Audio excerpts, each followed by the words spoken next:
kidding, Jack. You can wait a few minutes. I couldn't tell.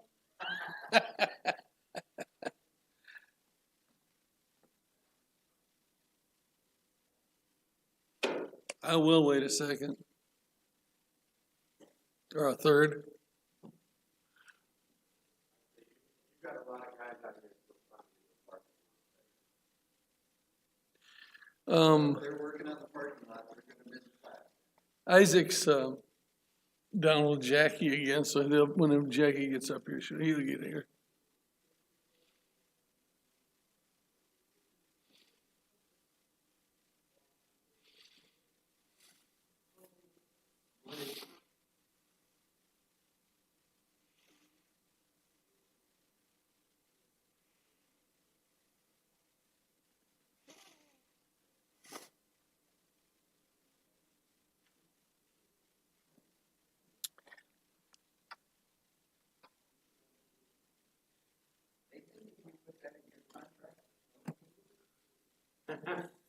There are some people who believe so.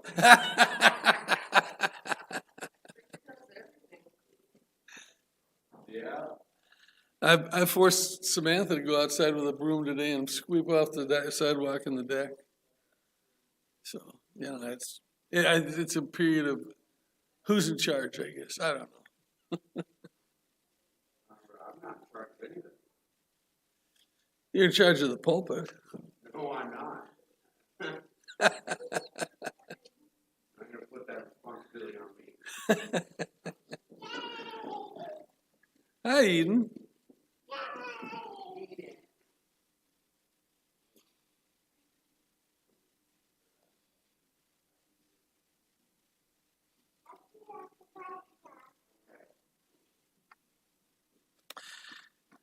We are talking about elders. We have been talking about elders this will be the second week, I guess, we've been dealing with it, so won't be spending a lot of time, but we'll probably, I don't know how fast we'll move through this stuff. We'll find out, I guess, as we go.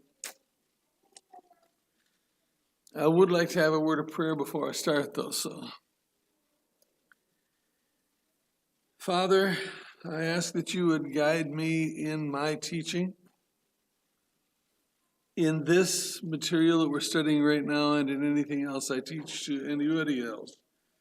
At any other time, help me to remember that you are the guide. I'm just a student trying to tell people what you've taught me.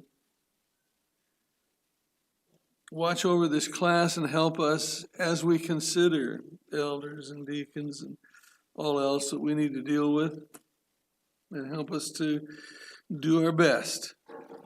In Jesus' name, amen. I've got a couple of slides that we're going to start with that I think we may have talked about last week, and we're going to just start there anyhow. We almost always use the term elder. It's the one that we're most common with, the one we're most comfortable with, I guess. And an elder refers to the age of a person, and how old is an elder is the first question people ask. Well, they're elder than somebody else. Samantha's older than Isaac and Piper and Cora, and I'm elder than Nathan, and he's elder than I am. It's just a matter of perception. That's all it is. The term presbyteros in Greek just means a person who's older than other people. Generally speaking, I think when they were using that phrase, they were talking about people who were elder, not necessarily in body, but spiritually. They have grown to a point where they are spiritually more mature than the rest of the group, or much of the rest of the group. That starts when you look in 1 Timothy 3. It is a trustworthy statement. If any man aspires to the office of overseer, it is a fine work he declares to do.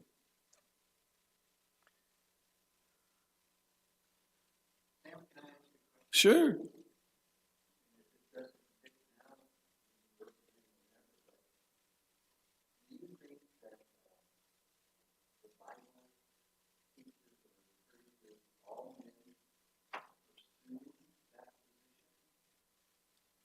Do I think that the Bible encourages all men to pursue the position of eldership? No, I don't. I think the Bible knows, and God knows well and truly that there are some people who will never become elders. They may never be married. They may never have children. They may never be able to keep their children under control. There are various reasons, but there are some people that will never make elders, and God knows it. Just to make sure we're on the same page, I'm not suggesting by any means that everyone falls into your point is spot on. I think it's more of where I'm coming from is, I think we struggle sometimes to fill any leadership position because people don't pursue it, Agreed. don't take responsibility seriously. Let me see if I can rephrase the answer then.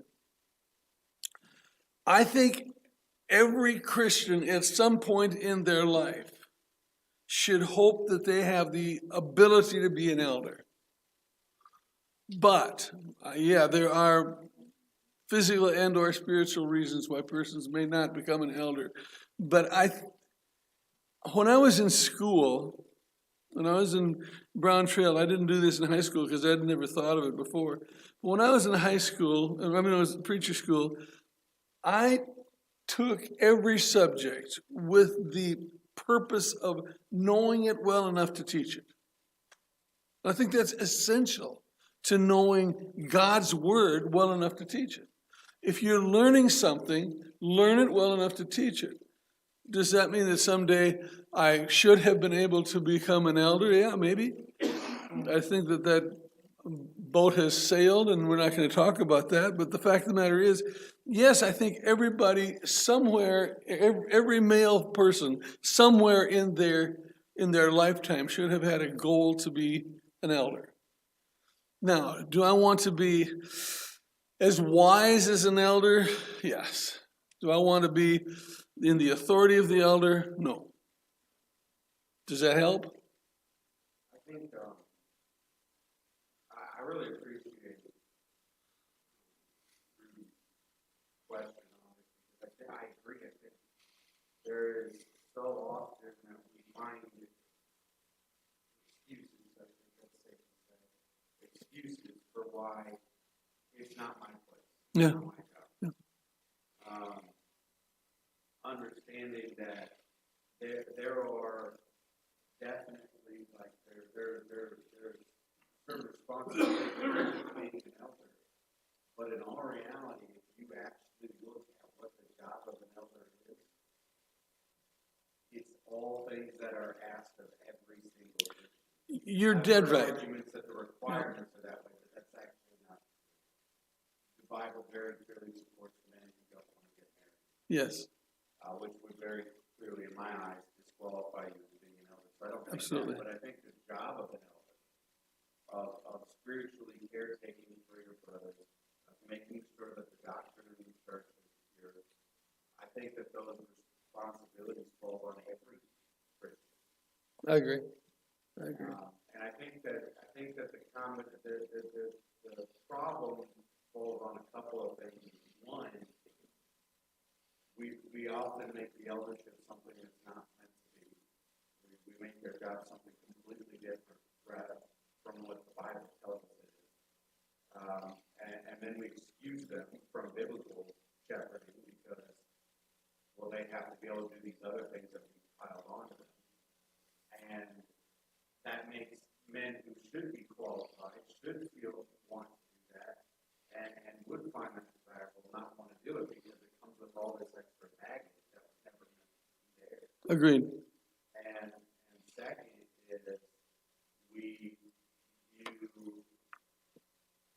I think that sometimes we struggle to view eldership as a role of privilege.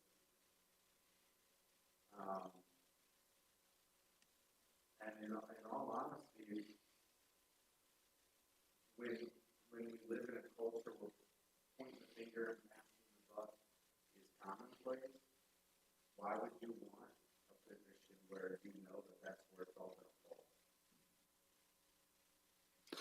when you start looking at the qualifications of being an elder, and that's what we're going to be doing for most of this class, I hope, they're not something that you should look at and say, I'll never make that, or that's a reason you're not going to be qualified. These are just things that you're right, it's something that all of us should be striving for anywhere, except for a couple of them with marriage and children and such, but it's something every Christian ought to be striving for. And that's something that I hope I'm going to try to get them explained and clarified to the point where we can say, that's something I can do. That's something I hope I can be. That's the way I can act. And all of that will, I hope, boil down to the fact that we can find men that fit them all. Any other questions, any other comments before we go on? Say what?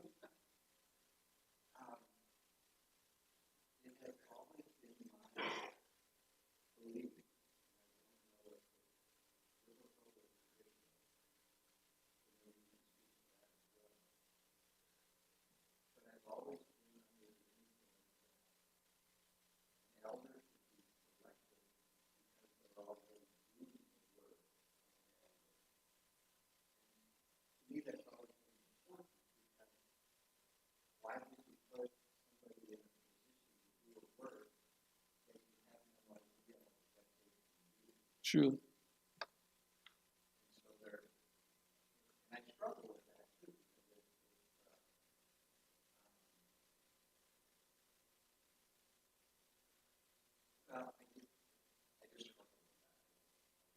Well, I will tell you that I don't find any places in the Bible where it says an elder is one who has been doing since this. So I don't think we can actually say it's a scriptural practice, but I think it's a sound practice. I beg your pardon? But it doesn't mean it's a bad one. No, absolutely not. No. Yeah.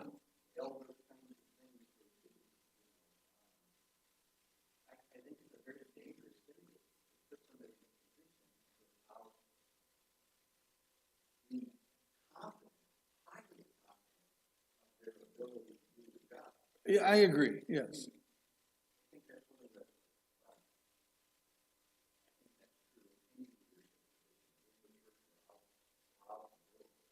Yeah. They don't hire CEOs because they were really good on the assembly line. I don't see the apprenticeship program for elders. You know, that's something that is not a bad thought either. And I've heard of churches that have done that. Basically, they had an apprenticeship program for deacons and elders. Nothing wrong with that. I don't know if we have physically enough people to set something up like that here, but Another word for that. yeah, absolutely. I think often leadership, the ability to fill a leadership position because there has been no preparation made to prepare anybody.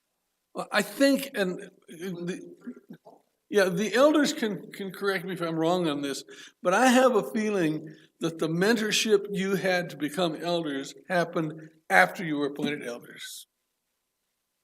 Do you feel that happened? You don't? Okay, good. Who mentored you to become an elder before you became an elder?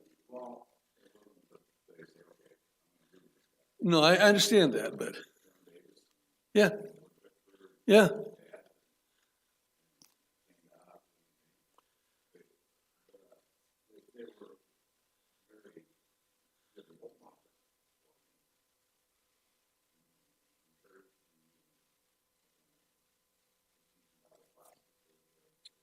Yep. Yeah, I agree. They did the same for me. I agree with that. They're magnificent guides and leaders and helpers. Others before we go along? Well, I think really said something to that what goes on in the church or what goes outside of the church. I'm going to go back to military. How do you get rank in military?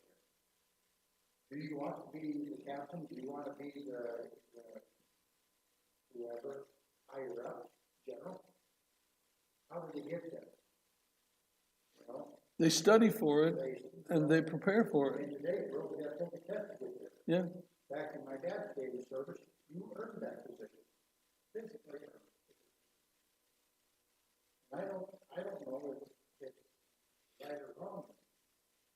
I think anybody that is looking to serve a higher position needs to know what he's talking about, needs to know what he's doing, and share not only the love of God through himself to others, but be biblically minded as to what's going on. To share with someone. And I think that's very important. I think to make the point that I said earlier about individual purposes, that desire, that desire and then doing whatever it takes to meet those qualifications. Okay. Anything else? I think a lot of times churches elect an elder because they're business. Acumen? You know, they're an owner of a business, or you know, they've accomplished something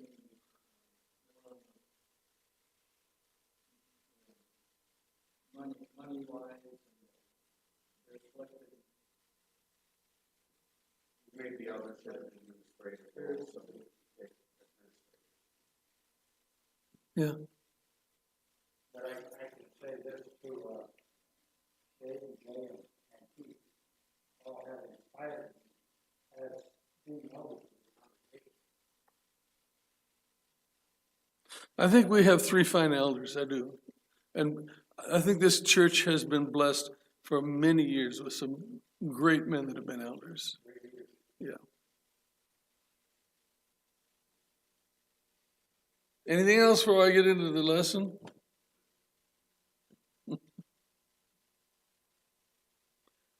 Okay. We are at the top. The Greek term presbyteros, anglicized as presbyter, is the Greek word for the same thing, an older person. And since we're using the Greek Bible, you're going to hear some Greek stuff from time to time.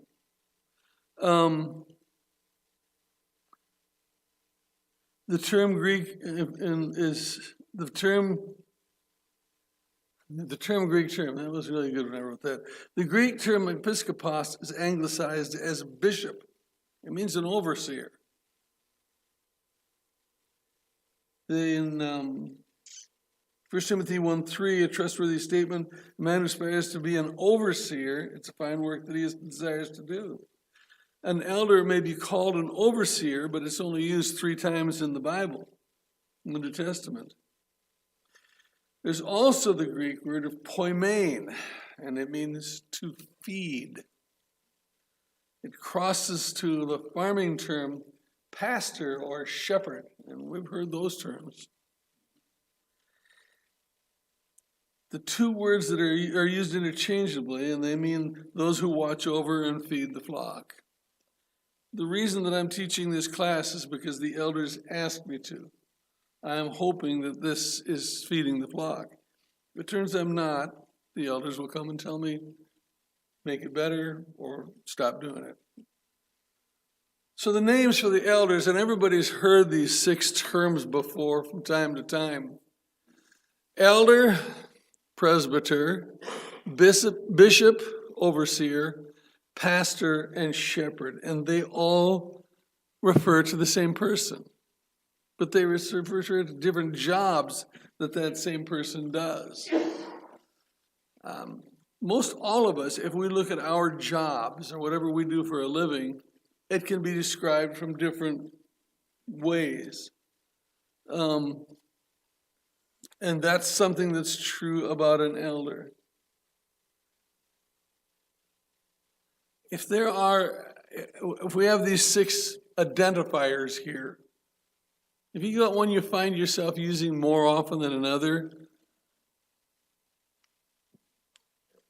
shepherd? Anybody else? Pastor? When was the last time you called Dave a pastor? I'm not challenging you, I'm just, No, I've heard the term in Stanford. oh, sure, so have I. I mean, every one of us has heard every one of these terms from time to time. I will tell you right off the bat, the one that I hear most frequently and the one that I think of most frequently is an elder. I don't think there's anything wrong with that. I know that an elder is all of these other things at the same time. And I respect them for that. And I appreciate them for that. You don't feel like you're calling them old men? No.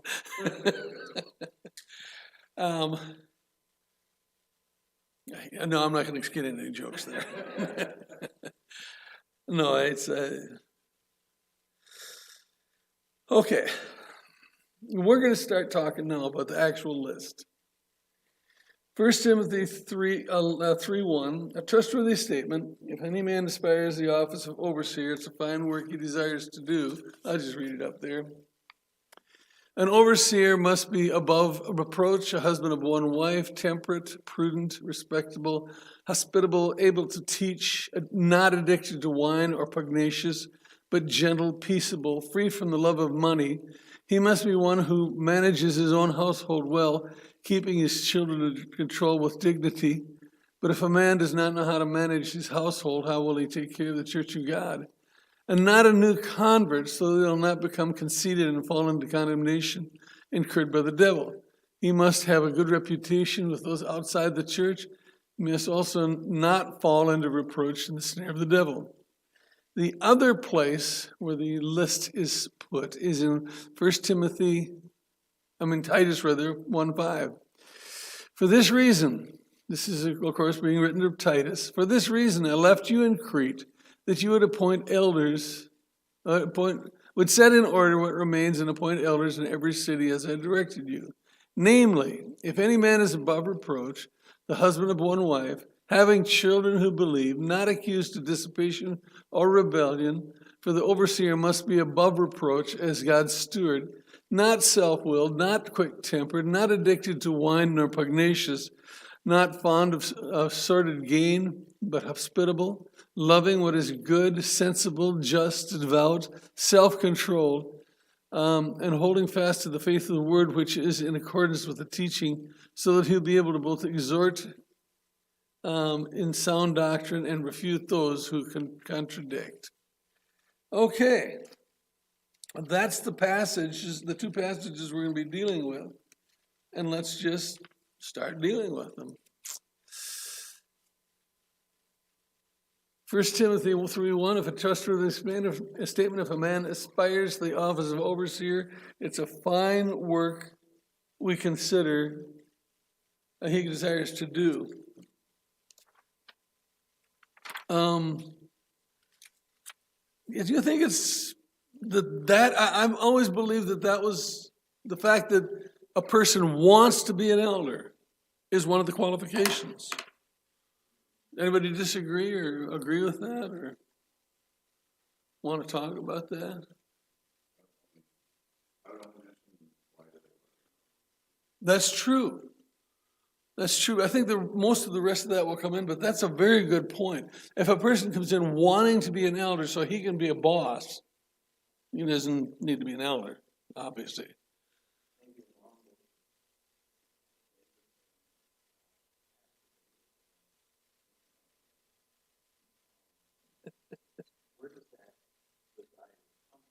Yeah.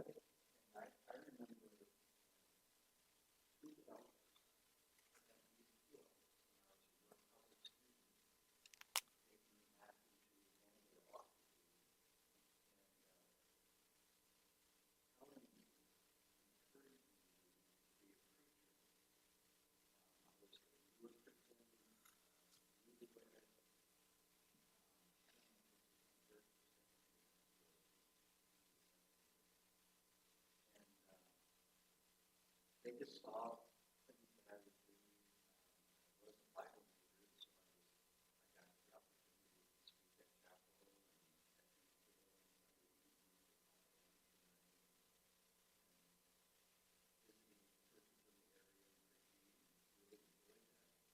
never saw myself as a preacher. I was pursuing a career in law enforcement. Passionate about that at that time. And in fact, God said, I think that's a mistake. Didn't use that word. Encouraged me to pursue becoming a preacher. That changed my life.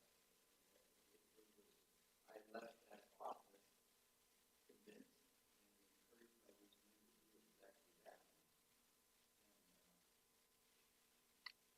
And that's where that why. Why did I want to be a preacher? Because I was encouraged to do so. People saw in me the ability to be able to do that and encouraged me to pursue that. Do we do that? Well, I think, our experience is very different. Dave's encouragement is so backhand, he doesn't even remember giving it. But it was much the same thing for me. Eamon did a devotional for Jason, for Ryan, handled wedding shower. And Dave said afterwards, he said, I don't know what you need to be doing, but you need to be doing it for the church. And encouraged me to go and look at the school. And he did, and it was like, I don't want to say, it was 3 months later, it felt like that I was moving down to Arkansas.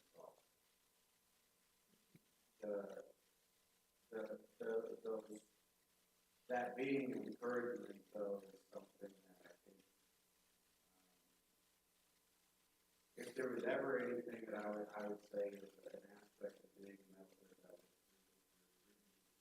would be encouragement. There's just no way. I have a hard time believing that somebody becomes encouraging after they get a certain. I agree. You know, there are some things where you say in your mind, this isn't my place, this isn't my place, and you don't do those things first. I agree with the idea of why you want to be an elder, question. But I disagree with the idea that you want to be an elder, be in a position of authority. Really? Because if I look around and I think that there are some problems in this congregation, and I'm struggling to figure out what I can do about them, I feel like I can do a better job of influencing those things if I have the authority of being an elder. I don't think it's wrong for me to preside. Okay. I see that, or I see that point, yeah. When I was saying that, I was thinking of a person who was looking for the authority itself. Yeah, And that's a different story, yeah. Yes, right. Yeah.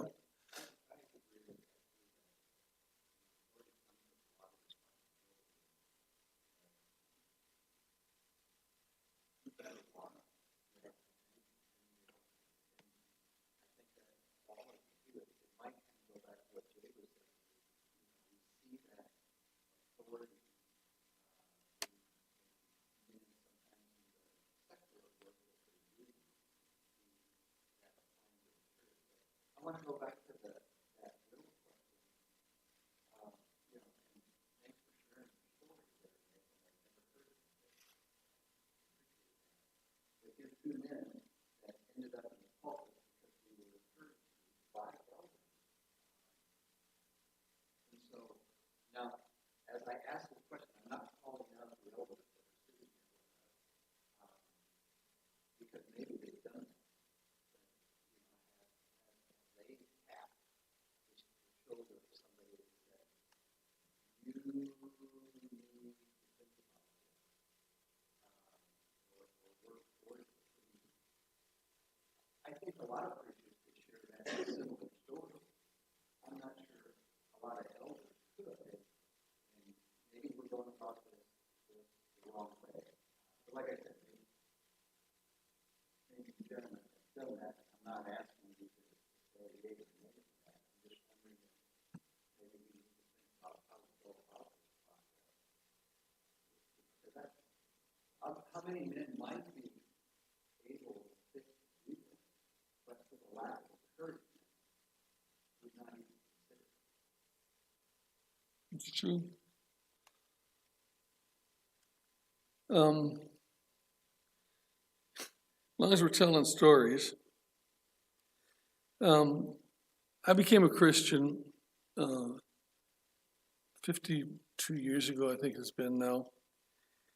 But I was really excited, and I went out and I started talking to people, and within about 6 weeks, I had had about 6 Bible studies, and I baptized one guy. And I said, I want to do this. And I chased down the man who had taught me the gospel, Dick Yeager. And I said, I want to be a Christian. I want to be a preacher. And he said, no, you don't. I said, yeah, I want to be a preacher. He said, no, you do not want to be a preacher. Trust me, you don't ever want to be a preacher. And so I went home and had some thought about it and had some prayer about it and spent some time about it. And I came back and I said, I want to know how to win souls. And the only way I know how to win souls is by knowing what you know. And you know it by getting to preacher school. He understood that. And he said, well, I said, I still want to be a preacher. And it took me about 6 months to talk him into saying, okay, I'll support you. I'll do everything I can to help you. I thought preacher school would teach me how to become a soul winner. Preacher school taught me how to know the Bible. Preacher school taught me how to preach. Preacher school taught me how to study. But preacher school did not tell me how to win souls. And there was another school that was going on concurrently in Arlington, the Randall Mill Road School of Practical Evangelism. And I figured as soon as I get out of preacher school, I want to go there. I couldn't find any support to go there. So I went there anyhow. But that's where I got what I got. And that's where I came from with where I came from. But the encouragement I got was, don't go. So I'm a little bit backwards. Okay, now we're going to the next step. Most students say the the first thing is qualification being is wanting to do the work. This is an interesting point. If a man knows the amount of work involved with being an elder, and if they don't, you need to talk to an elder and find out, and still wants to be an elder,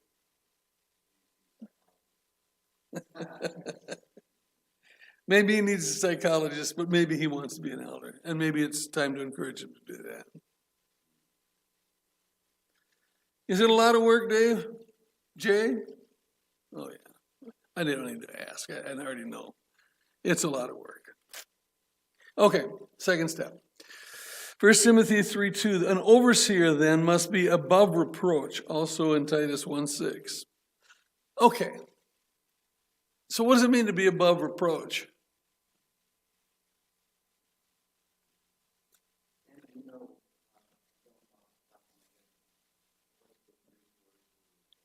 You know, I had it. I didn't write it down here, but I had it. It is a word that means no charge against him can stick. It's Teflon.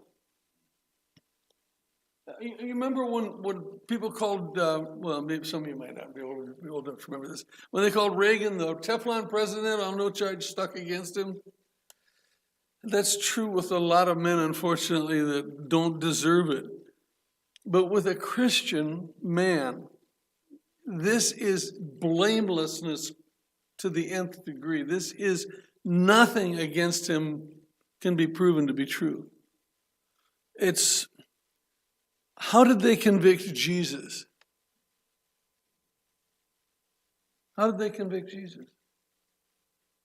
They got people to lie.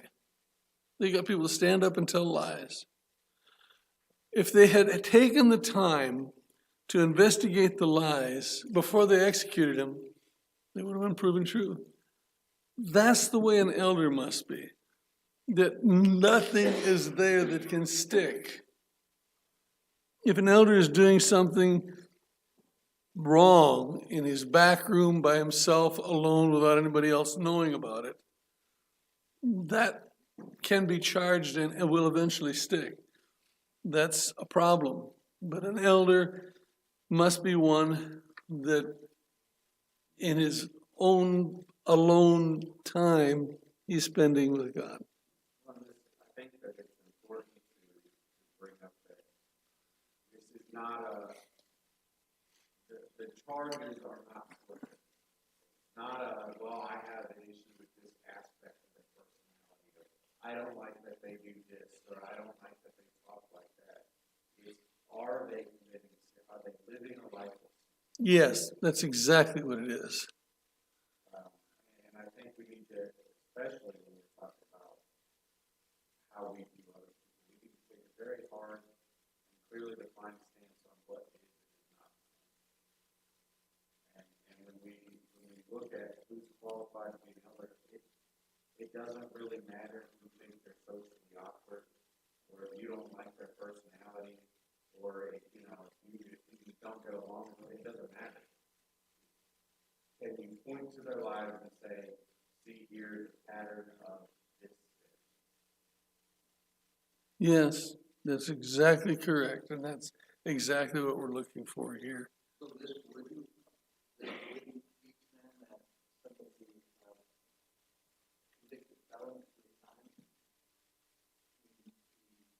disqualified them. Absolutely not. Then as long as I don't want to be an elder.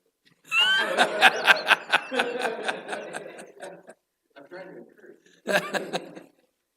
But, I mean, I could see people making that argument, but it's really about whether or not that lifestyle. That's correct. It is how they are living their life now, and basically in their Christian life, they have been blameless. They may have been a murderer before. They may have been a multi-murderer before. But at the point they're talking about here now, they have been a Christian long enough to show that their life is blameless, is above reproach. That's something that we're talking about at this point. You're not looking back in history forever. Man, if you look back in history forever, you would never allow me in this pulpit. Trust me. And I praise God that there's things that nobody knows about me and nobody ever will. God knows, and I hope He's forgotten them, because there's things I'm that ashamed of. But these things are not things I'm worried about, because those things are so far in the past, and I have changed so severely that it's not something that would concern me in this.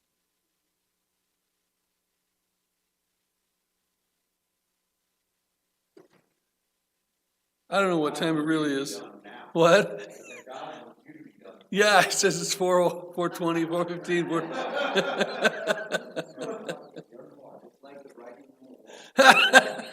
I don't see any hands.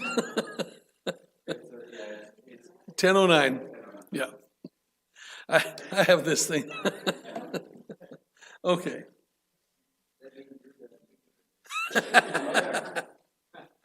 Anything else we need to talk about above reproach before we go any further? Just think about Apostle Paul. Oh, yeah.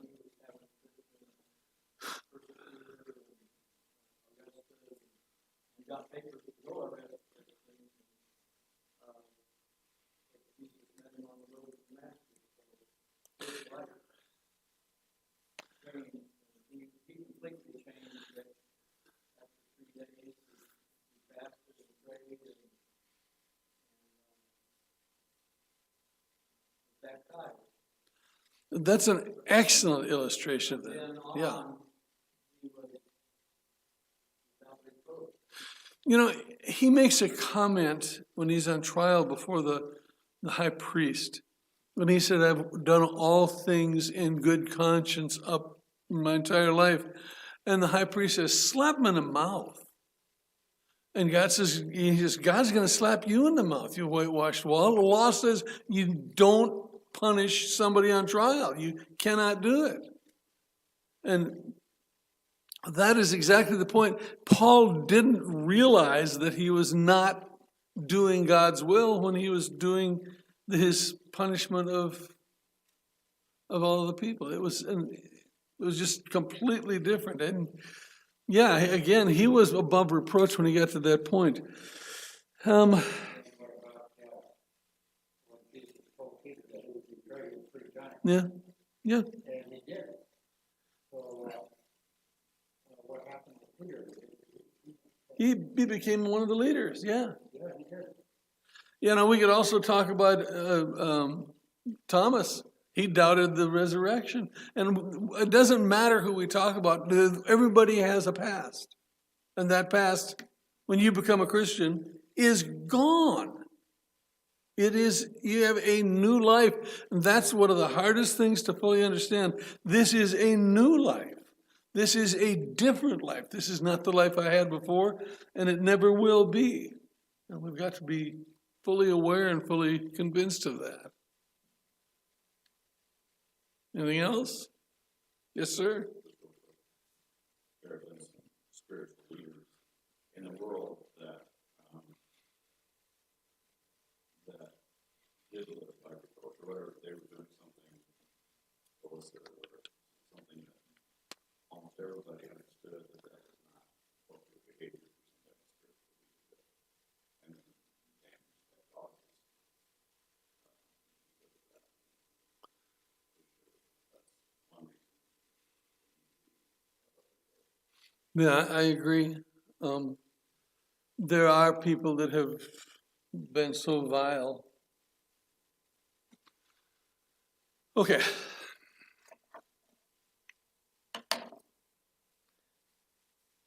Timothy, 1 Timothy 3:2 and Titus 1:6, the husband of one wife. Why such an obvious requirement? Polygamy is not as rare.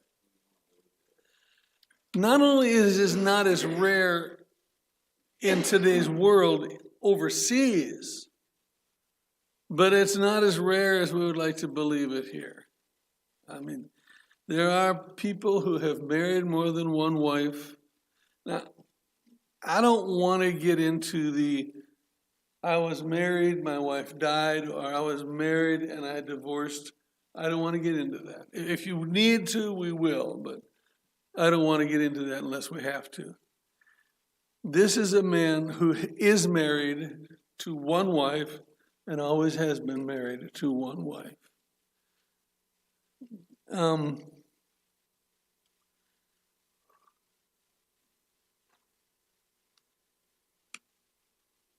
I know of, I get the Christian Chronicle and read it all the time, and I'm fairly familiar with what's going on in that. And it was not in the Christian Chronicle, but was in a similar paper that I read many years ago about a guy who was teaching in Africa. And he converted the elder of the tribe, and I think all 5 of his wives. And the elder, the leader of the tribe, wanted to be an elder in the church. And that was not going to happen. And this was a long, involved discussion for that guy. But they got it squared away.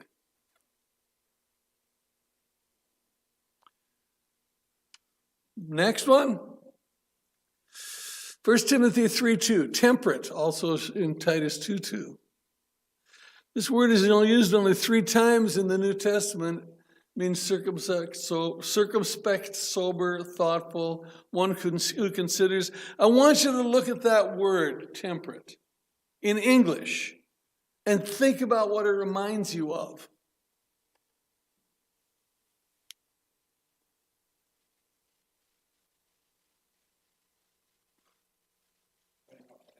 Huh? I'm not talking about the definition. I'm talking about the word itself. Yeah, it reminds you of temperature. Do you know why? Because in English, being temperate is keeping your cool. It is staying at a nice, calm, comfortable temperature. And that is a very good definition of what this Greek word means at the same time. This is a person who doesn't become hot. He does not get his temper involved. And think about the word temper for that matter. It again comes from the same root, from temperature. It is a person who gets hot, gets wound up, gets all violent, gets all upset.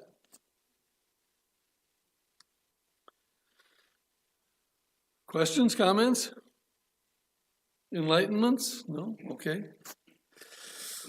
1 Timothy 3:3, still prudent. Also in Titus 1:8. Greek word means of sound mind. Now that is not to mean as opposed to feeble-minded. So what does that mean, opposed to? It's unsound mind and thoughts and consideration. Not wishy-washy is correct, but it's also not one whose mind always goes to the wrong channel. Most of us have something in our mind that we stay with, and no matter what else we're doing, somewhere in the back of our mind, it's always churning around.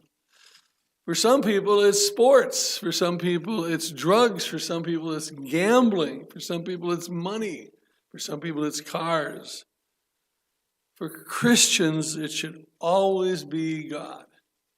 Always be God churning in the back of our mind there.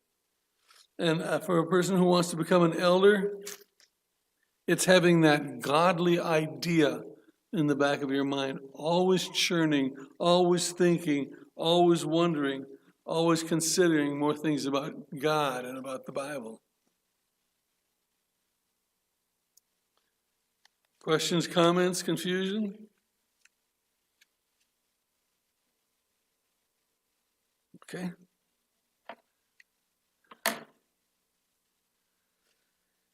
First Timothy 3:2, respectable, to be correct, in correct order, to be properly arranged mentally, seemingly living in a decent conduct. Also found in Luke 21:5 and Titus 2:10. This is basically mentally living as if there's a place for everything and everything's its place. You've been to people's houses where there's a place for everything and everything's in its place. How close is your mind to that? This is a tough place to be, a tough thing to get to.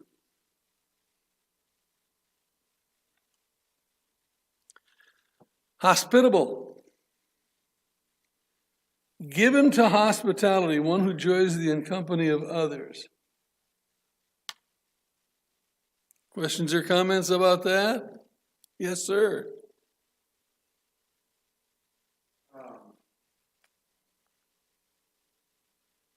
Are you defining hospitality as one who enjoys the company of others? Basically. Because enjoys, Should I say tolerates? etymologically has changed over time.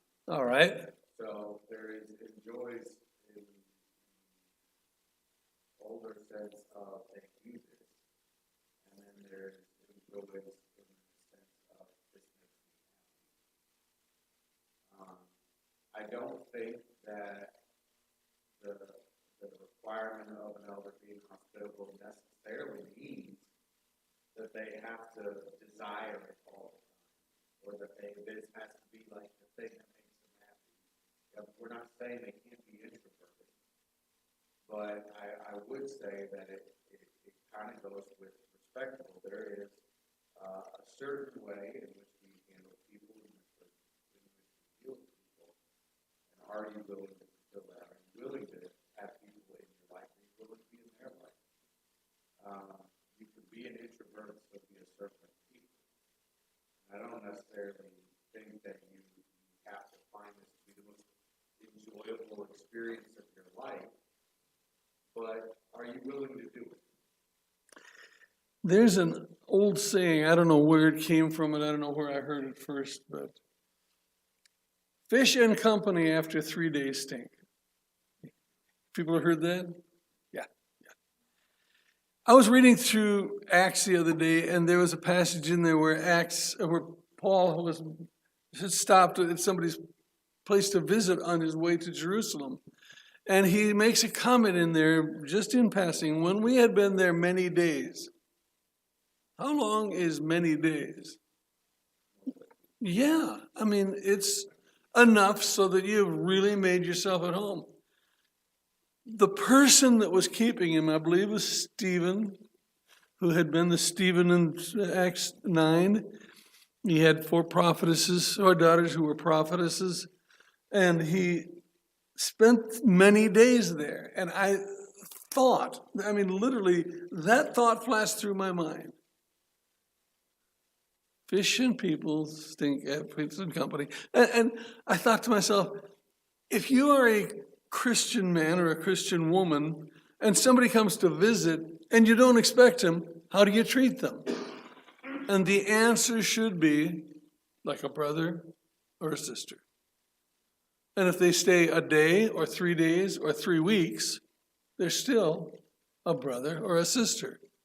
My daughter's house burned down in July, last week in July. We've been taking care of some of the kids right now. Some of the kids have been staying with Katie, other sister, and they are treated like family. If you lost a house, would I treat you the same way? Would I take you in the same way? We should. We should be apt to be hospitable. We should be able and ready and willing to share our life and our house at that point with them. And I'm at the end of my time for today. So that's where we will start next week. Any final questions or final comments? You know, this class becomes really easy to teach when you guys ask a lot of questions and make a lot of comments. Thank you for that. Yep. Put yours on.